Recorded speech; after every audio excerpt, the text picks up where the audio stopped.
Bonjour, je suis Zainabou et aujourd'hui nous allons parler avec Mentor You Studio du choix du métier, entre rêve et réalité. Tout d'abord, je vais demander à Lolita et à Arthur quels étaient leurs métiers de rêve quand ils étaient enfants. Alors moi, mon métier de rêve quand j'étais enfant, c'était de devenir pompier. Un peu classique, vous allez dire, mais je sais pas, ça m'intéressait, le côté secourisme, tout ça. Je trouvais ça sympa. Et toi, Lolita? Eh ben moi, j'avais envie d'être boulangère parce que j'aimais beaucoup les gâteaux, le chocolat, La pâtisserie? la pâtisserie. Je trouvais ça très très doux et j'avais très envie d'être boulangère. Ouais, vraiment, c'était mon métier rêvé. Et toi, Zainabou? Pour ma part, j'ai voulu faire plein de choses. Très jeune, je voulais être artiste. Et cette envie-là a été nourrie par le fait que j'ai vu dans un journal une fois que les taureaux étaient spécialement créatifs et que ça leur allait bien, le métier d'artiste. Puis j'ai voulu être styliste parce que je prenais des paréos et que j'en faisais des robes et je pensais que j'étais super talentueuse. Et ensuite, à 15 ans, tous les mercredis, enfin 14-15 ans, tous les mercredis, je faisais des gâteaux avec une amie, ma voisine. Et on voulait ouvrir une pâtisserie ensemble. Donc peut-être qu'on peut envisager, Lolita, d'ouvrir une pâtisserie ensemble un jour. Oh, les rêves se croisent. Sympa, sympa. Quel était votre premier job ? Écoute, moi, mon premier job, en fait, j'en ai eu plein parce que j'ai fait plein de petits jobs étudiants par-ci, par-là. Mais mon vrai job où j'ai dû être un peu responsable, c'était serveuse dans un restaurant près de chez moi, en Wallonie. Et donc, j'ai été formée pendant 2 semaines par le patron. Et en fait, il y a une soirée, je pense que c'était au cours de la 2e semaine, où je devais servir une bouteille de vin à table. Et en fait, mes parents, faut savoir qu'ils ont toujours ouvert leur bouteille de vin. Enfin, pas toujours, mais parfois ma mère ouvrait sa bouteille de vin en tenant entre ses jambes, quand on n'avait pas l'ustensile qui remonte le bouchon. Et donc pour moi, c'était comme ça qu'on ouvrait les bouteilles de vin entre les jambes. Et clairement, j'ai fait ça à une table et j'ai vu juste dans le coin de mon œil mon patron me regarder en mode oh, qu'est-ce qu'elle est en train de faire? Parce que vraiment, j'étais avec ma tête presque dans le plat des gens et j'étais en désolée, j'ai délicieux ce petit vin. Enfin, c'était vraiment... Et ça restait parce que c'était un moment rigolo et instinctif. Instinctif pour moi. Donc voilà. Et toi, Arthur? Mon premier job, c'était animateur. Je faisais beaucoup de colonies de vacances quand j'étais petit. J'allais tout le temps à la même, d'ailleurs. Et je me suis dit, tiens, pourquoi pas continuer ça en devenant animateur. Et un petit peu dans la même idée des anecdotes, quand je suis arrivé, du coup, quand j'étais petit, j'étais jamais vraiment au courant du budget qu'avaient les colonies, puisque moi, on me passait un ballon, j'étais content, quoi.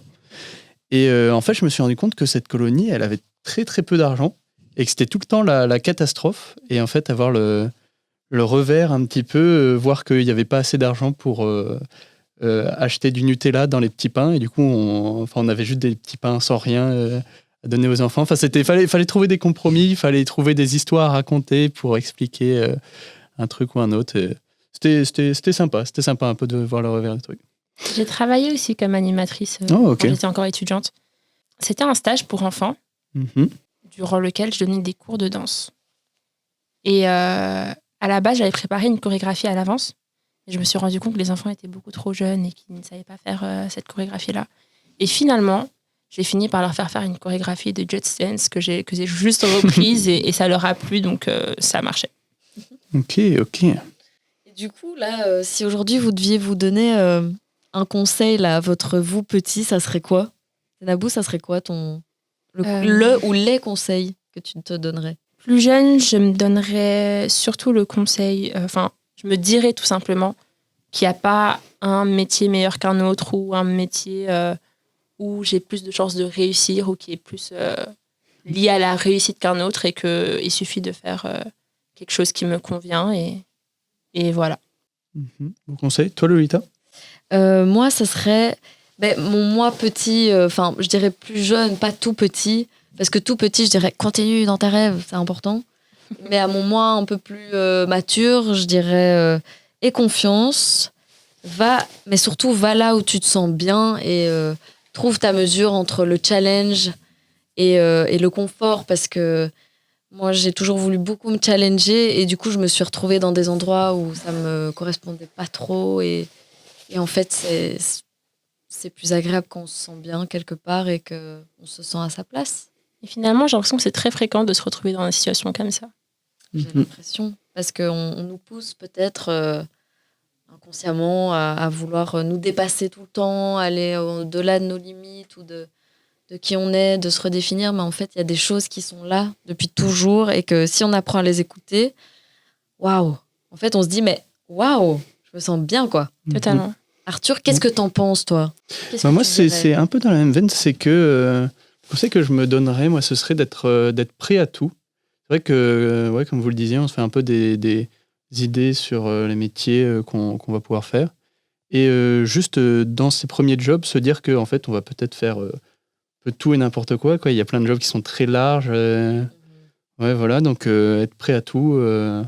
Savoir que l'image qu'on a à un job, ça ne correspond pas forcément du tout à ce qu'on fait chaque jour, tous les jours. La routine qu'on aura au boulot, ça ne correspond pas forcément.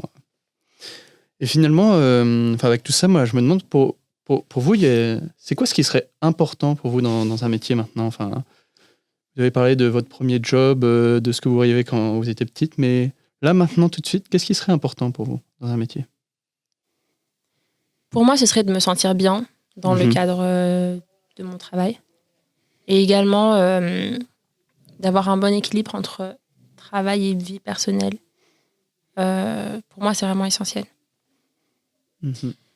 Pour ma part, ça serait de me sentir vivante.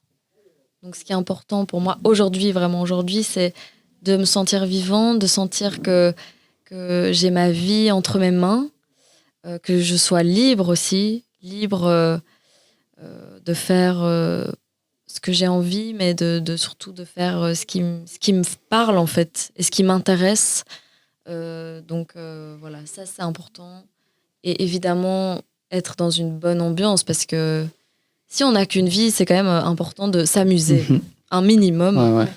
Et voilà, que ça soit un plaisir parce que de toute façon, on est toujours remplaçable, la vie change, du jour au lendemain, tout peut basculer. Donc, profiter du moment et se dire, ok, c'est cool. C'est cool.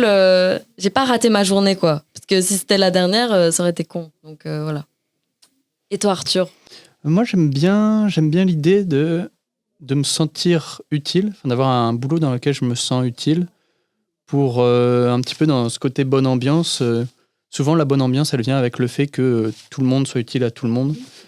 Et moi, j'aime bien viser un travail trop prestigieux ou trop difficile où finalement, on ne va pas forcément être très utile à l'équipe. C'est pas quelque chose que je trouve pertinent, en tout cas. Finalement, par rapport à votre rêve quand vous étiez enfant, quel est le lien avec ce que vous faites maintenant ou ce que vous aimeriez faire en termes de projet professionnel? C'est vrai que par rapport au métier de pompier, je suis plus tellement dans cet objectif-là. Parce que en ayant un petit peu fait de secourisme ou d'activité en ayant un peu mis les pieds dedans, en fait, je me rends compte que c'est pas forcément le boulot qui me correspondrait. Je me verrais plus peut-être dans l'industriel. J'aime bien l'aspect un petit peu concret. Et puis en plus, c'est aussi pour avoir fait du secourisme, c'est des notions qui peuvent quand même être utiles dans l'industriel. Donc d'une pierre deux coups. Ça s'est transformé, quoi, quand même. Du coup, ouais. Ah, carrément. Et toi, Lolita? Moi, du coup, en fait, je vois du lien avec mon envie d'être boulangère à l'époque, parce qu'aujourd'hui, j'ai quand même envie d'être dans quelque chose, on va dire, de tendre et de concret, vraiment au sens large. Et alors, le côté aussi pouvoir faire plaisir, faire en sorte que les gens se sentent bien, répondre à un besoin. Bon, quand on fait de la pâtisserie, on répond à un besoin presque affectif aussi, émotionnel. Et aujourd'hui, je sens que j'ai aussi envie j'ai envie de ça, de pouvoir faire en sorte que les gens se sentent bien, qui prennent goût à cette vie qui peut être super, quoi. Bon, il y a avec ses côtés difficiles, mais elle vaut quand même la peine, selon moi, d'être vécue. Donc, trouver des moyens de donner ce goût-là aussi aux gens. Voilà. Et toi, Zenabou? Alors, moi, je rêve de pouvoir allier plusieurs choses que j'aime parce qu'il n'y a pas une chose en particulier qui me passionne, mais j'aime plusieurs choses. Et mon rêve, c'est d'ouvrir un genre de concept store où je pourrais servir des bonnes choses à manger ou à boire, ou un peu des deux. Et aussi d'utiliser cet endroit comme endroit où j'inviterais des personnes pour des événements spécifiques, et notamment pour la promotion d'artistes. Donc ça rejoint pas mal mon rêve d'enfant, et ça se recroise, se traduit différemment. Hyper intéressant. Est-ce que vous auriez encore une petite remarque ou une petite quelque chose à partager aux gens qui pourraient nous écouter aujourd'hui? Une chose que tu as mentionnée tout à l'heure, sky is the limit. Ah ouais, bilingue en plus, bilingue. Vas-y, développe un peu. Ouais. Tu peux, c'est ça qu'il a dit. Moi, ouais, Arthur. Ah ouais, comme ça. Ouais, je vais passer. Ok. Moi, je dirais que un peu essayer de poursuivre ses rêves en faisant les premières étapes. Moi, dans mon cas, j'ai fait secourisme. Au final, ça peut quand même être utile, même si votre rêve change. Moi, comme j'ai dit tout à l'heure, donc il n'y a pas de limite. Hein. Les seules limites, on se les met à nous-mêmes. Et parfois, revenir dans son côté enfant et se dire, OK, qu'est-ce qui me parlait vraiment quand j'étais enfant, et voir aujourd'hui qu'est-ce que ça nous dit quand on est plus âgé. Parfois, il y a des petites réponses, des petits trucs qui peuvent être intéressants à remettre au goût du jour. Donc surtout, pas se prendre la tête, se dire qu'il y aura toujours quelque chose à faire, et aller vers ce qui nous plaît, quoi, vraiment. Et pas trop perdre de temps dans des trucs qui nous ennuient, qui nous pèsent. On peut un petit temps, mais pas trop longtemps. Voilà. Juste, n'oubliez pas que le temps, c'est précieux. Donc, passez-le correctement, quoi. Voilà. Merci d'avoir écouté ce podcast. On se retrouve très bientôt pour un nouvel épisode. Peut-être sans nous. Peut-être sans nous, ou avec nous, on sait pas, on n'est pas à l'abri. Avec d'autres invités, exactement. Oui. Merci beaucoup.